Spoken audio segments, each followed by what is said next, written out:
go. Okay, perfect. So let's begin with a quick survey to see your intentions on finishing your degree in 3, 3.5, or 4 years. So next slide, Josie. Perfect. So here's the quick survey. So just an idea to see if you're willing to finish in 3, 3.5, or 4 years.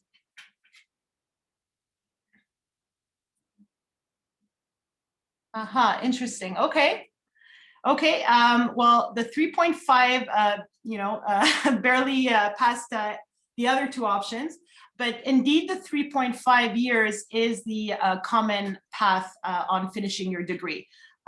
So thank you all for completing the survey. So let me share results so you could see. Perfect. So let me close this. Great.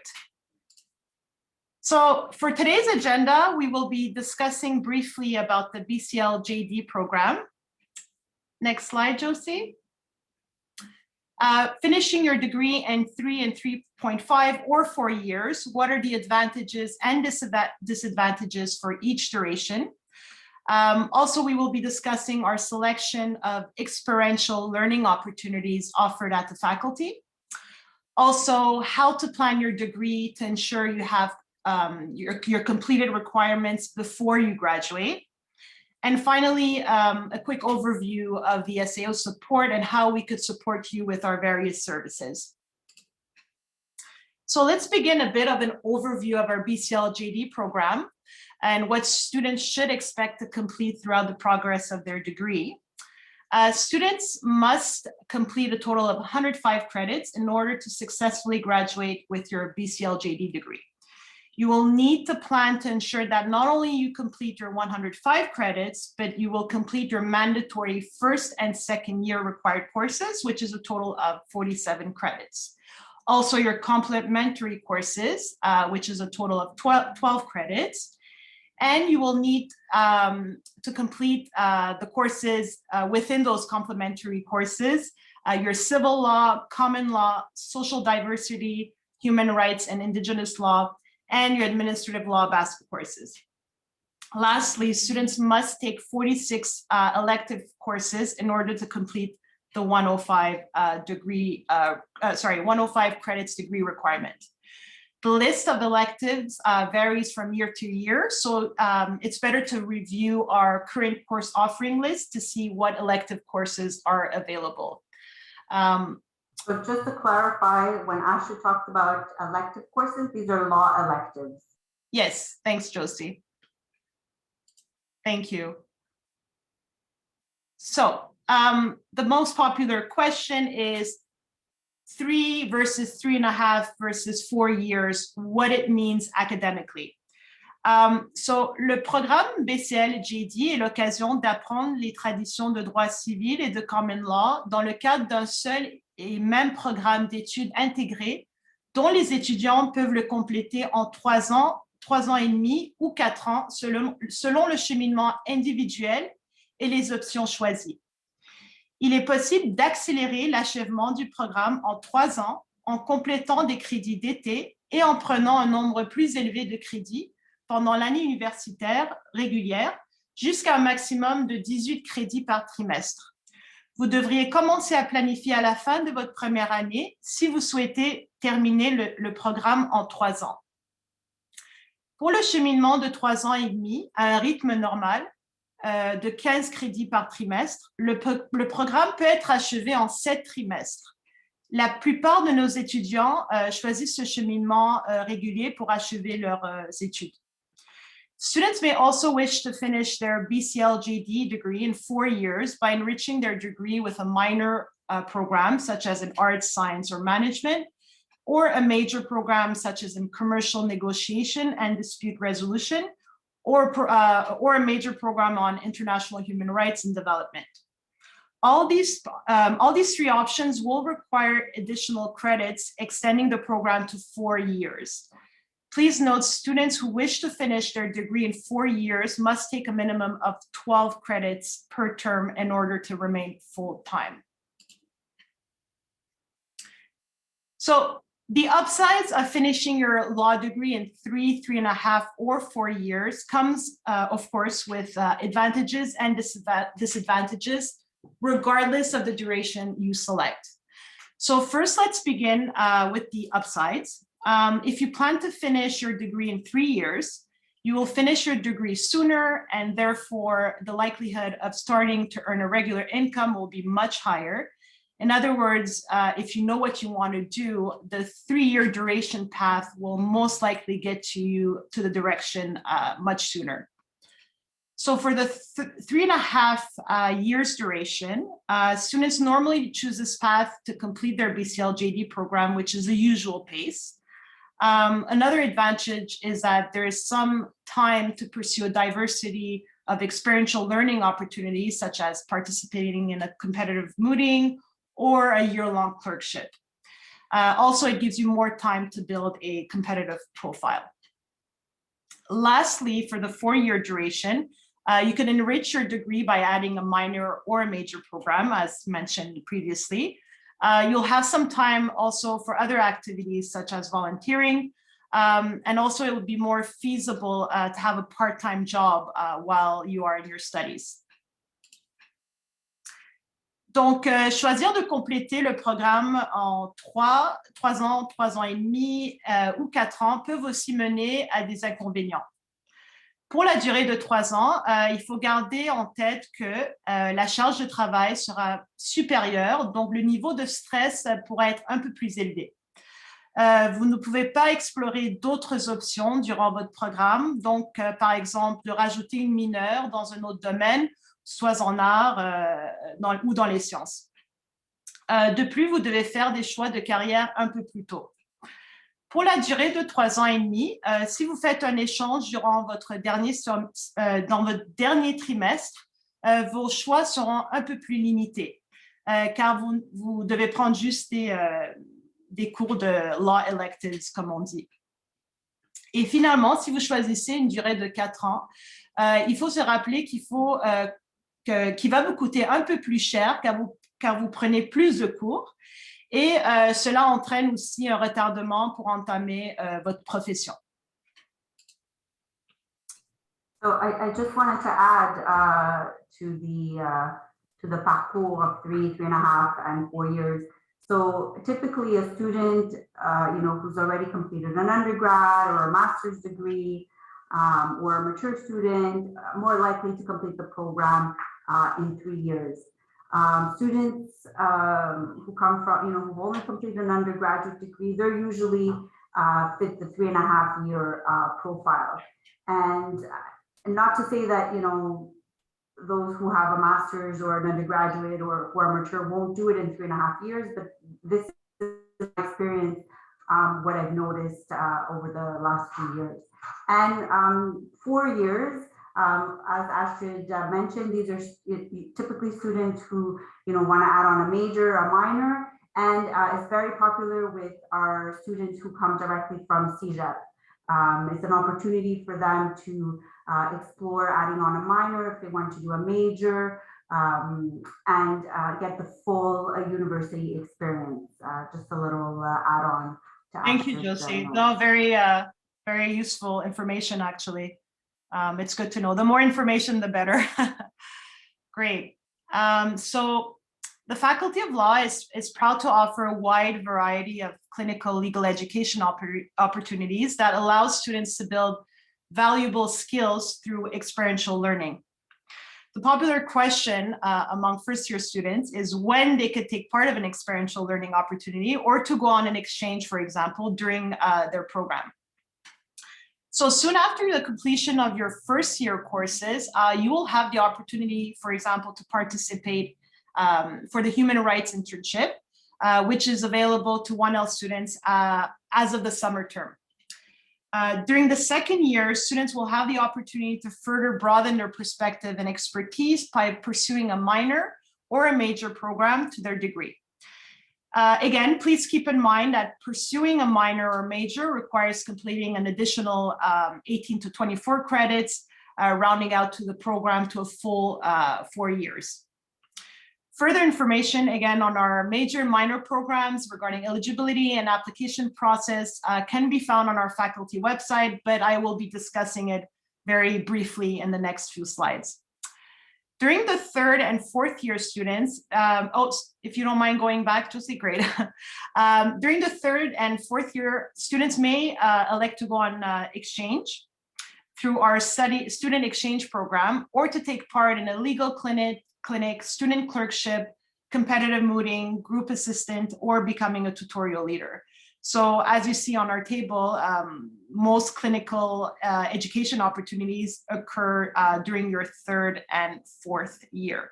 So you will have some time to review each option that would be in line within your interests, future goals, or personal development. Further information on these experiential learning opportunities or the exchange program will be given during a more extensive information session scheduled next academic year when you will be a second year student. So for a quick overview of your first year, so as you know, you are required to complete your first year mandatory courses, which is a total of 33 credits. Once you complete your first year courses, you'll have the opportunity to select summer courses in law or non-law. You also have the opportunity to write a term essay, which could fulfill your writing requirement component.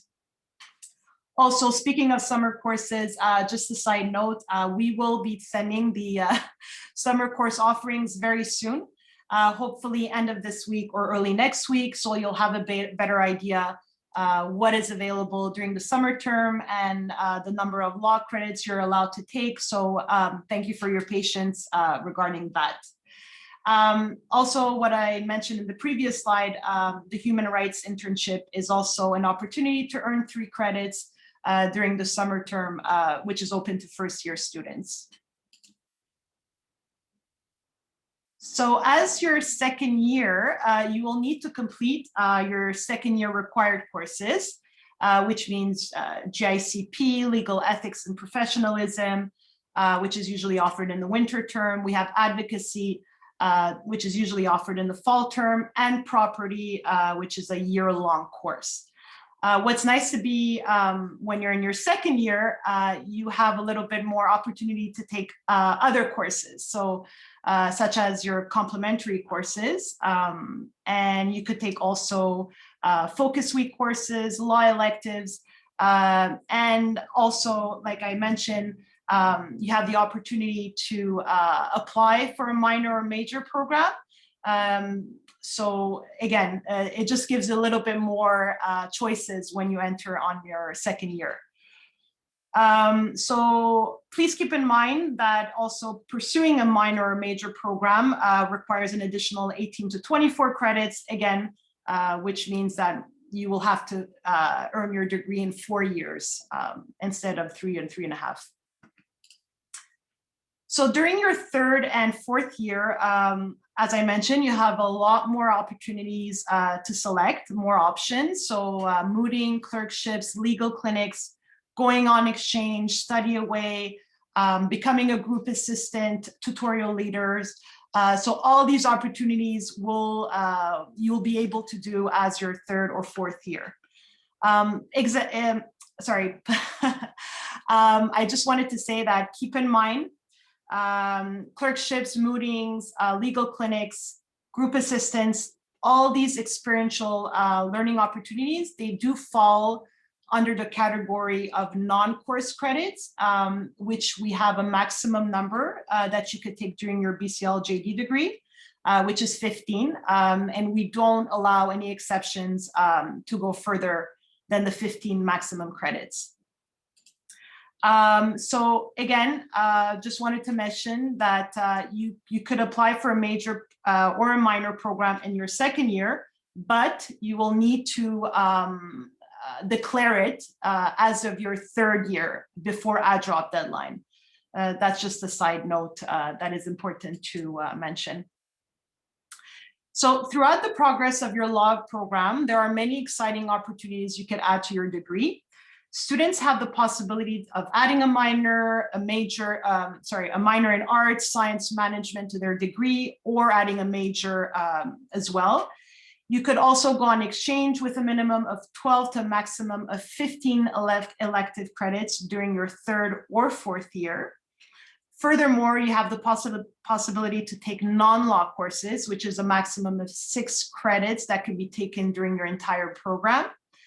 Like I mentioned, you are allowed to take 15 non-course credits by participating either in the clerkship, mooting, legal clinics, human rights internship, law journals, becoming a group assistant, with the exception of the tutorial leader. So this will not count as a non-course credit, but we highly encourage students to apply for a tutorial leader. The reason why this is exceptional, it's because it is graded, so it's not considered as a non-course credit, whereas clerkships, mootings, legal clinics, and the rest, they're all pass and fail courses. Again, all these information, I know it's a lot. They're all found on our website under non-course credits. So this presentation also will be uploaded on our website. So again, it's a lot of information to grasp, but you will have the time to review all of this at your own time. So next slide. Okay. So the Faculty of Law offers also 2 designated major concentrations, which is 30 credits each major.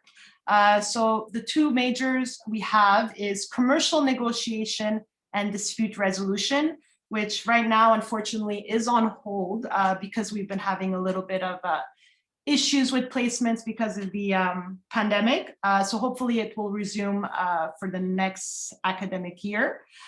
We also have our major on international human rights and development. Again, both programs are 36 credits each.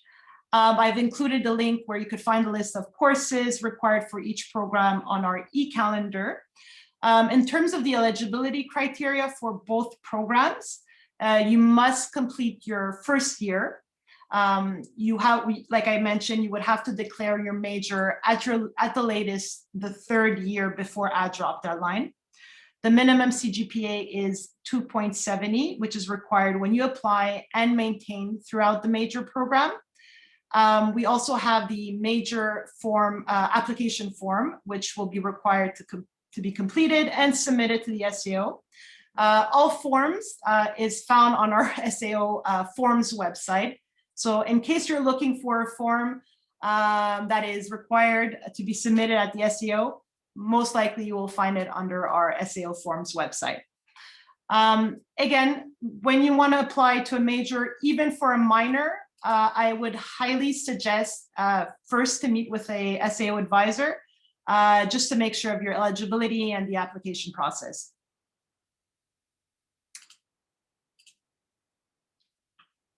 Donc, le programme BCL-JD avec mineurs est ouvert à tous les étudiants et étudiantes inscrites à la faculté de droit et leur permet d'obtenir leur diplôme avec une mineure offerte par les facultés en arts, des sciences ou de gestion de McGill après avoir satisfait aux exigences de cette mineure.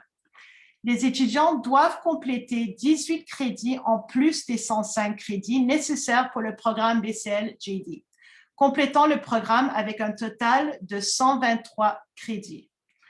Pour les mineurs, veuillez consulter le site Programs, Courses and University Regulations de McGill pour connaître les concentrations mineures en arts, sciences ou gestion et la liste complète des cours. Les étudiants doivent déclarer une mineure au plus tard à la date limite de add/drop de votre 3e année et doivent avoir une moyenne pondérée cumulative de 2,70 afin de poursuivre les études. Pardon, avant de poursuivre une mineure. Vous devrez consulter une des conseillères au SAE et ensuite aux facultés appropriées du mineur pour sélectionner les cours requis pour compléter le mineur et pour faire signer le formulaire par leur conseiller pédagogique. Ensuite, vous envoyez le formulaire au SAE et une fois approuvée, la mineure sera inscrite à votre dossier étudiant. Le formulaire pour l'application se retrouve également sur notre page SAO Forms. Veuillez l'envoyer par courriel électronique au SAE pour notre approbation. Encore, vous trouverez toutes ces informations sur les étapes pour déclarer une mineure sur notre site Internet. Le lien il se trouve aussi sur cette diapo. Minors are actually a very popular option. I've noticed for our law students. It's an opportunity to add and broaden your degree to the next level. So this is my favorite slide, exchanges, because I do love to travel. And I also deal with exchange program.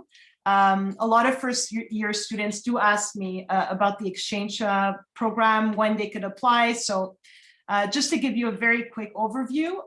So it's a unique opportunity, number one, to get out of your comfort zone and to study abroad during your program. The Faculty of Law is known for their exchange program and has bilateral exchange agreements with over 30 universities around the world. To be exact, I think we have like 38 universities that we have an agreement with. Excuse me. So, pour des critères d'admissibilité pour les échanges, vous devez compléter les 2 premières années de votre programme. La moyenne pondérée cumulative doit être au moins de 2,70. Vous devez prendre un minimum de 12 jusqu'à un maximum de 15 crédits électifs pour votre échange. Et dans ces 15 crédits, 6 crédits pourront être consacrés à des cours hors droit. Vous pouvez toujours me contacter pour assurer que vous êtes premièrement bien admissible pour partir en échange et aussi en complétant un degree audit. C'est un formulaire qui se retrouve dans notre site web SAO Forms. Et encore, juste pour s'assurer que vous êtes bien admissible au programme d'échange. Aussi, encore, le lien qui se retrouve sur nos informations sur les échanges. Et on aura une séance d'information sur les échanges l'année prochaine, d'ici à peu près novembre. So we also have the option to go on a study away. What is the difference between a study away and exchanges? When you apply for a study away, number one, it's a university that is not a McGill exchange partner. So it's based on our approval only. You will need to state your academic and your personal reasons why you want to go on a study away with this university. You would have to pay the tuition of the host institution. So again, that's one of the major differences. When you go on exchange, you pay McGill's tuition, but for a study away, you pay the host institution. If you do plan to go on a study away, please make sure you select a university that is ranked, that has a law department, and your course selection can be credited for your degree. If you have any hesitations or questions on this, there are more information on our website under Study Away. You could also contact the SAO, contact me, and we can look over your options. Next slide, Josie. So the unique, the unique aspect of our program, it's the multitude of opportunities you could participate as you progress throughout your BCLJD program. Donc, on a les cours de clinique juridique, legal clinics, qui sont de 6 à 3 crédits que vous pouvez prendre. Ce programme place les étudiants dans une organisation de Montréal où elles acquerront des expériences pratiques en droit sous la supervision d'un avocat et contribueront à l'accès à la justice. Les étudiants peuvent compléter un stage de 3 ou 6 crédits durant l'été ou dans l'année scolaire pour un maximum de 6 crédits. Les étudiants ne sont admissibles qu'au moment où ils ont complété 4 sessions, donc 2 ans d'études à la faculté. So who should apply for legal clinics? So students who wish to give back to the local community, promote social justice, or gain hands-on experience. They may also be a good choice if you'd like to learn more about the more about a clinic's area of expertise, for example, refugee law, public legal education, or animal law, just to name a few. Again, you will notice the eligibility of most of our options of our experiential learning opportunities. It's you would need a minimum of 2.70 CGPA. And again, you need to complete at least 2 years of your BCLJD program. So there's also the mooting option, which is a 3-credit non-course. Josie, the next click. Donc, la plaidoirie compétitive offre aux étudiants une opportunité pour pratiquer leur habileté de plaidoyer orale et écrite à un haut niveau. Les étudiants peuvent participer dans les cours de plaidoirie dans divers domaines de droit et dans les lieux dynamiques tels que les négociations et des concours bilingues. Le cours de plaidoirie vaut 3 crédits, normalement accordés durant le trimestre d'hiver. Les étudiants ne sont admissibles qu'au moment où elles n'ont complété 4 sessions d'études à la faculté. So again, you need to complete at least 2 years of your program before applying for a mooting. Competitive mooting is demanding, but exciting and rewarding. It's an opportunity to develop advocacy skills and present a case before experienced judges, selected students represent the faculty at Canadian and international mooting competitions. So who should apply for mooting?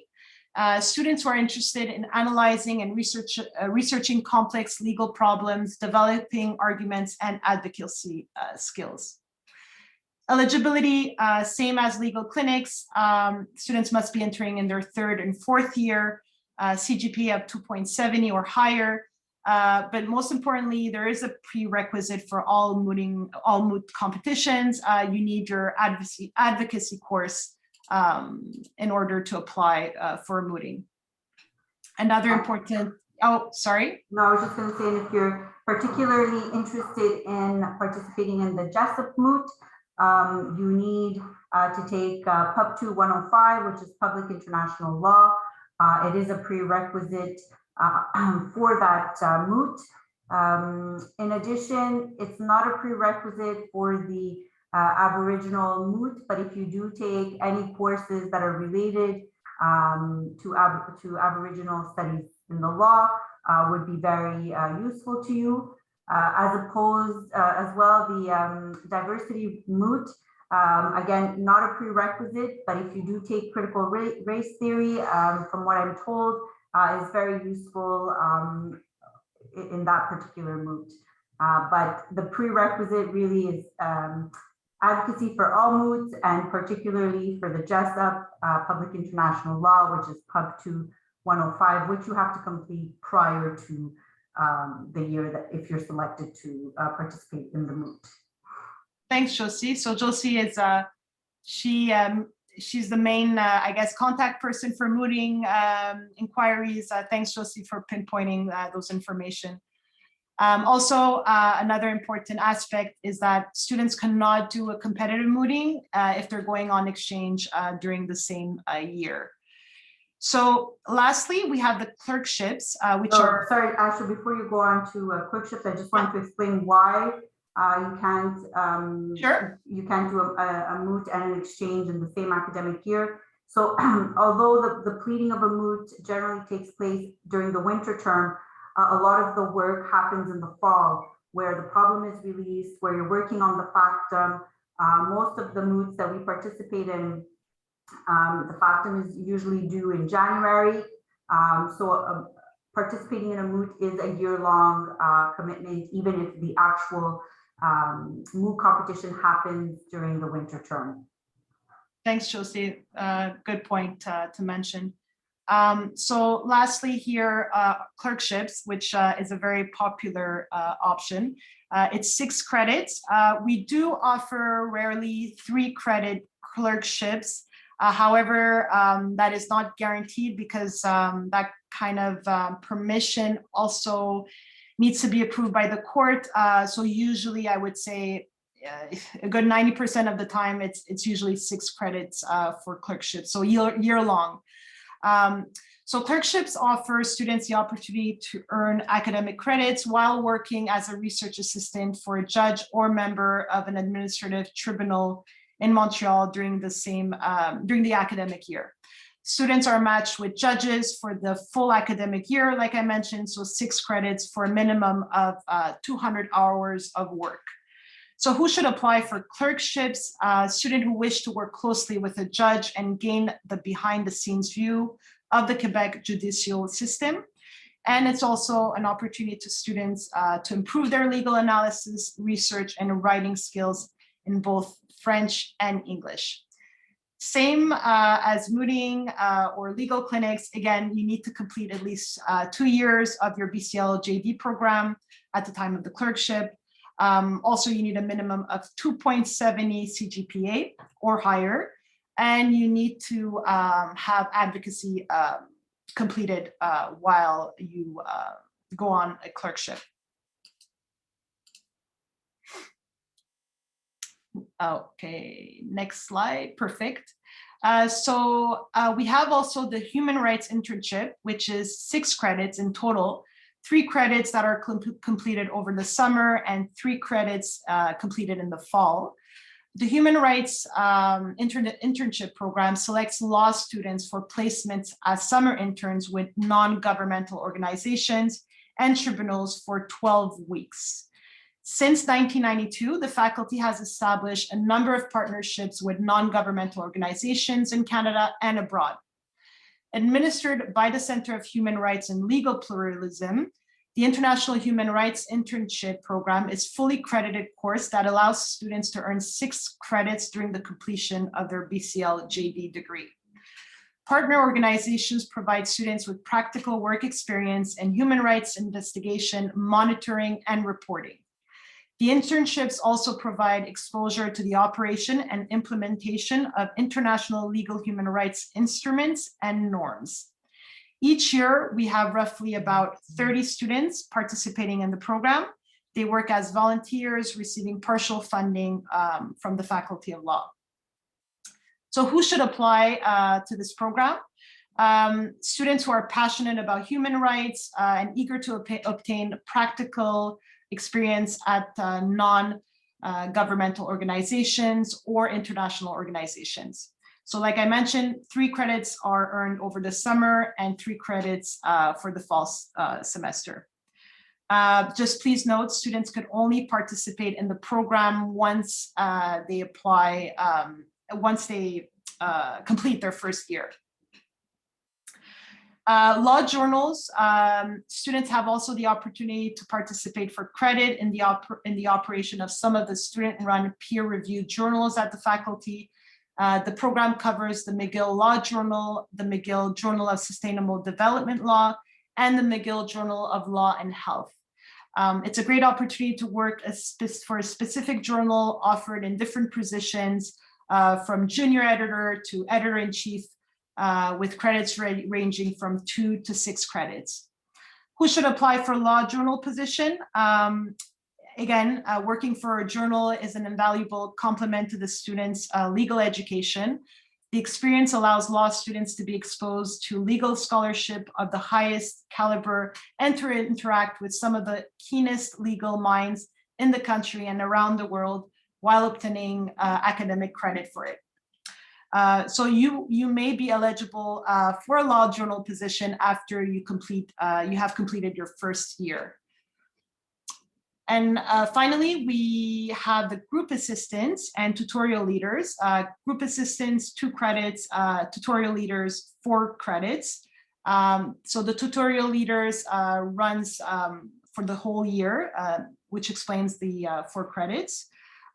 So for the group assistants and tutorial leaders, these opportunities allow students to improve their teaching skills in a peer-to-peer learning settings. Group assistants are placed in a single semester course for 2 credits, while the integration tutorial leaders are placed for the fall and winter semesters and receive 4 credits for their work. Students may apply after 2 years of study in the program.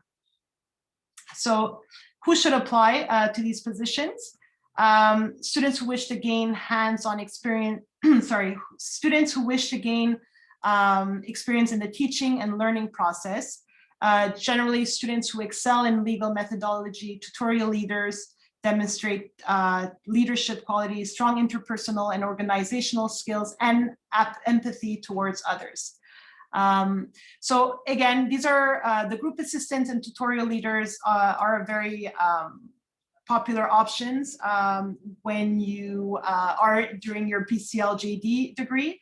Again, these are a lot of information. I know it could be quite a lot to assimilate. All this information is found on our website. If you have any questions on them, you could always contact me or Josie. We'll be pleased to help you in any way. So planning your degree, which means also making sure you are on track before you graduate. We have degree audit forms found on our website, which could track your progress throughout your program and to ensure you have all your required courses before you graduate. So when I say required courses, it means your first and second year required courses, as well your complementary courses that you would need to take in order to graduate on time. Degree audit forms can be found again on our SAO website under forms. On the next few slides, you will see what it looks like. So this is a very, how do I say, a form that you will be using very much during your program. So each category needs to be completed starting with your first and second year required courses, which is a total of 47 credits.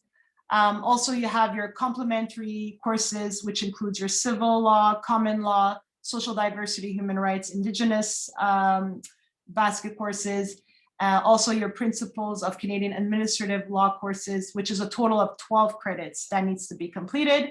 Lastly, you have your your elective courses, which comprises of your non-law, a maximum of 6 credits, non-law maximum, non-course credits, which is a maximum of 15 credits, and the remaining credits to have a total of 46 credits can be taken in law courses such as focus week, specialized topic courses, just to name a few. All the law elective courses do vary each year, so please visit our website under current course offerings to have an idea what is offered. On the second page on your degree audit, you have also a section where you will need to input your writing requirement. So your writing requirement can be writing a term essay, for example, or you could take a course that contains an assessment that fulfills the writing requirement.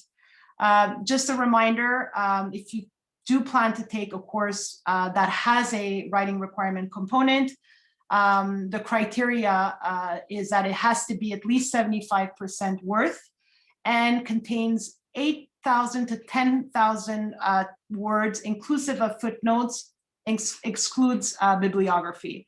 Again, the link for term essays and writing requirement can be found on our website under the link to have a bit more information on the on what it's needed and the application process for term essays as well. So during your law program, there are a few important items that you should keep in mind when planning your degree. You could take a minimum of 12 credits and up to a maximum of 18 credits per term to remain full-time. You could calculate how many credits you would require per term by taking the total credits you require to graduate, which means 105 credits, minus the credits completed that you've completed, and you divide by the number of terms left. So it will give you an idea how many credits you have left, just to make sure you have the minimum credits required per term. So plan the duration of your law degree in 3, 3.5, 4 years by making time for the following opportunities that you might be interested in participating. Exchanges, again, keep in mind the minimum number of credits is 12 and a maximum is 15 credits when going on exchange, and they could only be counted as elective courses. That means you have to complete all your required courses, which means your complementary courses, writing requirement before going on exchange. Mooting or clerkships are typically one year long, so that also could be taken as of your third year. So you won't be able to go on exchange, for example. Also think about other things you want to accomplish during your degree, such as adding a minor or major program, and schedule it. So, if you do plan to do it in 4 years, making sure you have the minimum of 12 credits per term. So make the most of your law degree. Évaluez vos points forts et vos intérêts académiques. Quels sont vos objectifs à long terme? Envisagez-vous de chercher un emploi à la fin de vos études ou envisagez-vous de poursuivre vos études? La durée de 3 ans et demi ou 4 ans dépend de vos intérêts et vos objectifs pour l'avenir. Adding a minor to enrich your degree or finishing your degree in 3 years to hit the career market is a personal choice, as it depends on your long-term goals and your chosen direction for the future. Again, there's no right or wrong direction. Everyone has their personal choice of choosing 3, 3.5, 4 years. Again, it depends on your long-term goals, and there's no race to it, right? So if you want to maximize the opportunities we offer, then I would suggest you to go with the 4 years if you're not in a hurry to hit the job market. Again, the importance of establishing a timeline for planning your degree. Plan your degree by using our degree audit to help you map out your BCL-JD requirements throughout your studies and to ensure you have fulfilled your requirements before you graduate. Lastly, support your personal development with activities that will add value to your undergraduate degree, such as exchanges, study away, internships, or becoming a law peer tutor for first-year students when you become an upper year student, which again could add value to your degree and personal development. So all of this information can be found on our website. As I mentioned, one area where you could find most of them is under our general BCL-JD studies link. So program structure, requirements, major, minors, honors, joint degrees, clinical legal education, just to name a few. So all of this information can be found online. So I included the link, which will be a bit easier for you to access. Again, don't be shy if you want to have a bit more information, or if there's anything that was a bit unclear, that you would like to have a bit more in-depth conversation about it, please contact us, whether it is by email or even booking an appointment with us. So our front counter is open to Monday to Thursday from 1 to 2:30. We are located in Chancellor Day Hall, room 433, fourth floor. You could also book an appointment with me through our SAO booking system. The link, I believe, is in our ask, or you could just send an email to sao.law if it's easier for you. And we could talk about anything you want: degree planning, course registration, advising. We're here to help as much as we can. So I guess this is it. Thank you all for coming for today's presentation. Again, it's a lot of information. Thank you, Josie, for switching the slides and for your input. If anyone has questions, please don't be shy, by chat or in person, virtually. So I just wanted to add, thank you, Astrid, you did a great job. So for second year, you'll be completing your first year. Over the summer, you will be able to take a maximum of 12 credits. That is the only exception. During the fall and winter, you can take minimum 12, maximum 18, but the summer is limited to 12 credits maximum that you can take. We are also getting ready to, so as Astrid mentioned, the summer schedule will be available shortly. So you'll be able to see which courses you're interested in taking. and registration opens at the beginning of March. For registration that for the upcoming year, when you will be a 2L, information will be made available towards the end of May. Registration opens in June, at the beginning of June. And I'm not quite sure if Ashrid already talked about this, but how it works here at the Faculty of Law is priority registration. So on the date that second year students can register, you will be able to register for 9 credits. So these are the credits, your priority. You'll be able to do it for the fall and for the winter. And then the following week, we increase your credit limit to 16, where you can go and complete your 16 credits of registration. And then I believe, Ashley, correct me if I'm wrong, it's middle of August. Yeah. The credit is lifted to 18 credits, which is the maximum Mid-August. of credits that you'll be able to take in the fall and winter.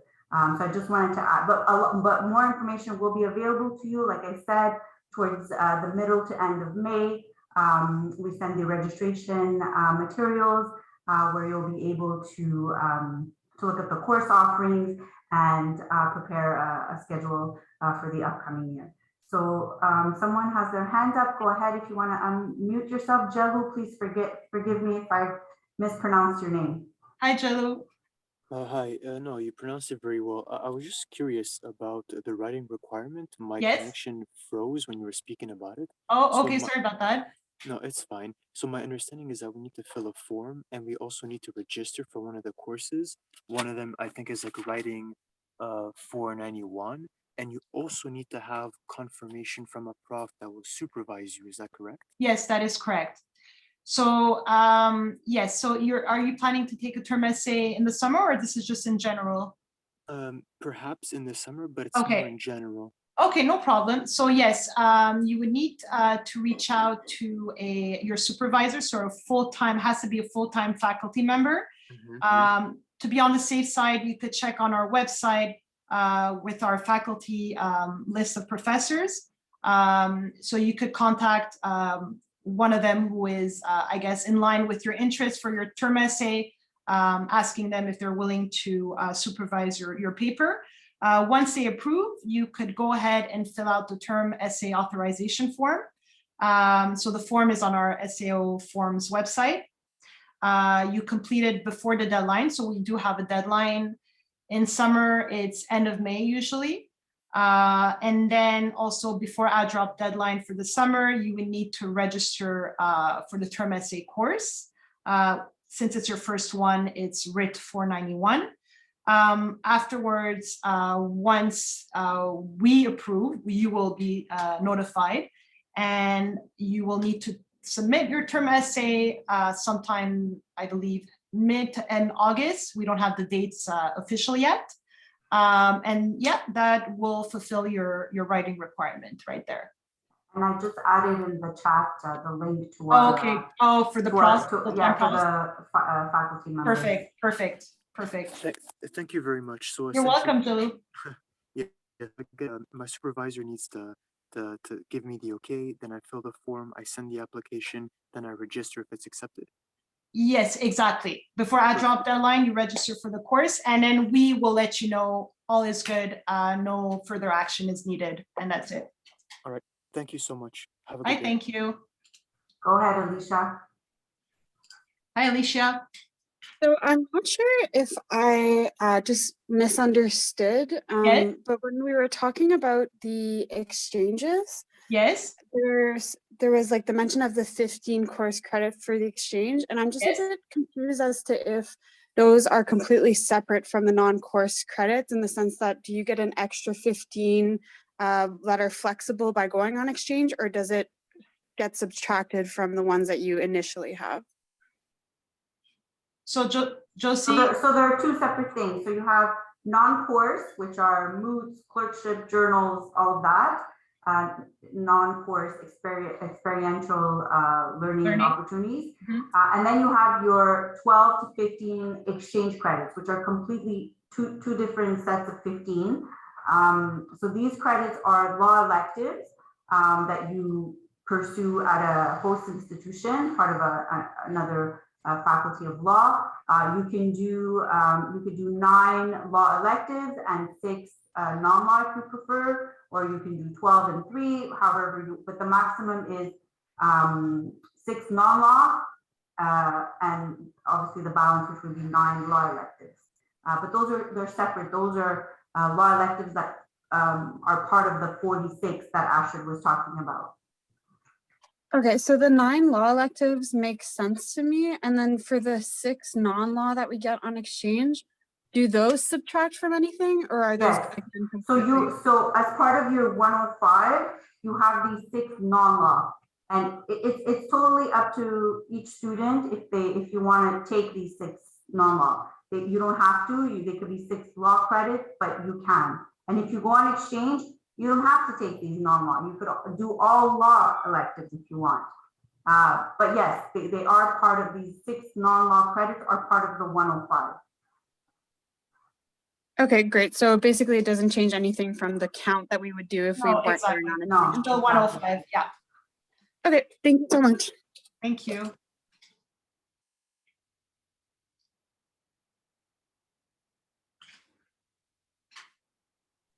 Anyone else? Great minds. Yeah. Again, if you have questions later on, you could always reach out to us. I know it's, again, a lot of information, so feel free to get back to us whenever you want. Go ahead, Jalu. Oh, Yeah, Jello, so- you have a question.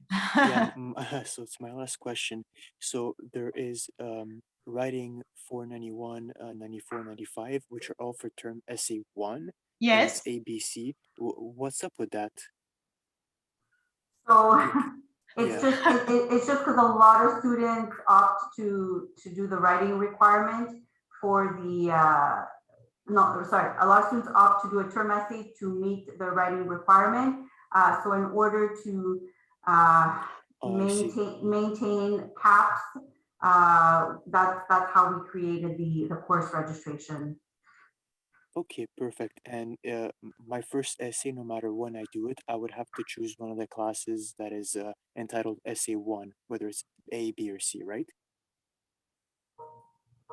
I think you have to take the A, right, Josie? You have to well, so it'll depend, because so what happens is we receive all of these essay requests, and students go ahead and register themselves, and then we look at the caps, because we try to have 24 students in each term essay, so term essay A, B, C, and then it'll be adjusted whether you're an A, B, or C. It doesn't It's matter. still the first one. It's still the first one. Mhm. Okay, perfect. Thank you so much.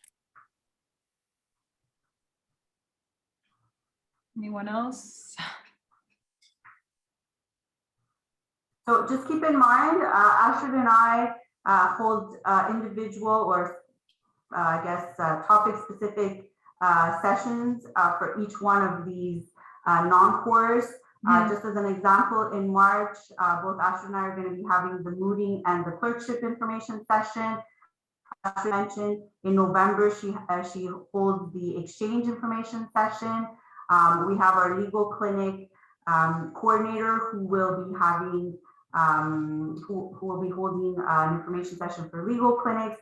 I know that the Center of Human Rights and Legal Pluralism, they have their information sessions regarding so you know, if there's anything that you're interested in, you will be in second year, you will be able to attend these individual information sessions that are specific and tailored to that specific non-course, and hopefully we'll be able to do them in person, even if the Zooms work well in terms of the recording and making the session available later to students.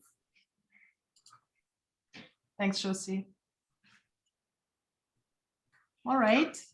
Well, thanks, everyone. Thanks for joining. Again, the presentation and the recording will be available on our Academic Success Series website. I'll send the confirmation once it's on our website, so you can have access to it. So thank you, everyone. Good afternoon. Take care. Bye-bye. Bye-bye.